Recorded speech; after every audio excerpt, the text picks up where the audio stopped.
Now let's talk about the clinical application of R2 gate and how do you use the surgical guide.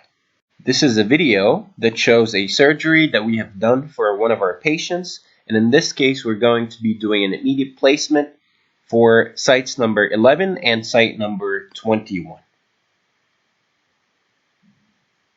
We'll start this case by extracting tooth number 21 and tooth number 11. These teeth were deemed unsalvageable, and we had to extract these teeth, and the option was, and the treatment plan was to place 2 implants and do immediate loading for this case. After the extraction, what we'll do is we'll do debridement, and we'll make sure that we remove all the granulation tissue and all the periodontal ligament in the sockets. This is how the site looks like after the extraction. Now I'll place my R2 gate surgical guide in position. I'll make sure that it seats, and I'll always start with my initial or marking drill as we previously mentioned. After the initial drill, we'll use the second drill, and then I'll start to use my standard drills, and I'll start with the shortest and the narrowest drill, which is 2.0 by 7, and then I'll go and I'll increase the length to 8.5, then 10 millimeters, and then I'll increase the final length to 13 millimeters, which is the final length. After reaching the final length, I'll start to increase the diameter. So I'll start with 2.5, 2.8 millimeters by 13, and then I'll use my 3.3 by 8.5 to do what we call a segmental or step back osteotomy. Sometimes I like to finish with using the second drill just to remove any cortical bone around the neck of the implant.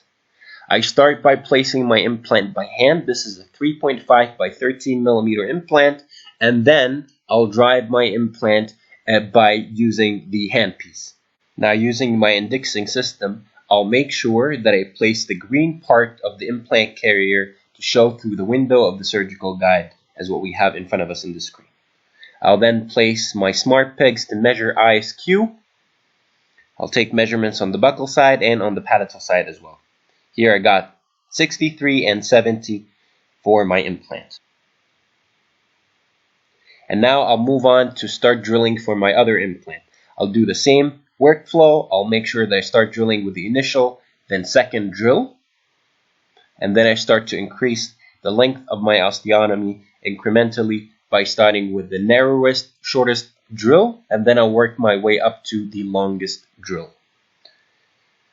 Here, my final drill is going to be 13 millimeters in length. After I reach 13 millimeters, I can start to increase the diameter of the drill. So I'll go with 2.5 by 13 millimeter, 2.8 by 13 millimeter. And now the final drill will be 3.3 by 8.5 millimeters. And then again, I use the second drill to remove any bone that is around the neck of the implant. I'll place my other implant, which is also a 3.5 by 13 millimeter. Drive the implant with the handpiece and stop about 1 millimeter to 2 millimeters short to the final depth.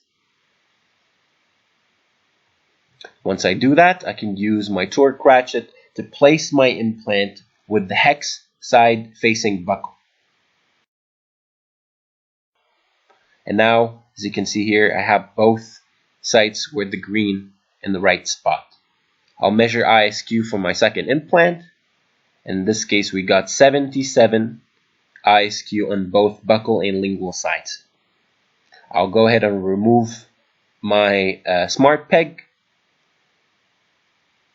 And now I'll start to close the openings of my implants, close the connection, so I can go ahead and I'll place and pack bone in the jumping gap between the implant and the wall of the socket.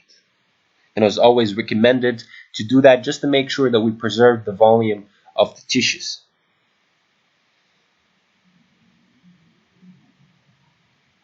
I'll pack my bone really nice in position.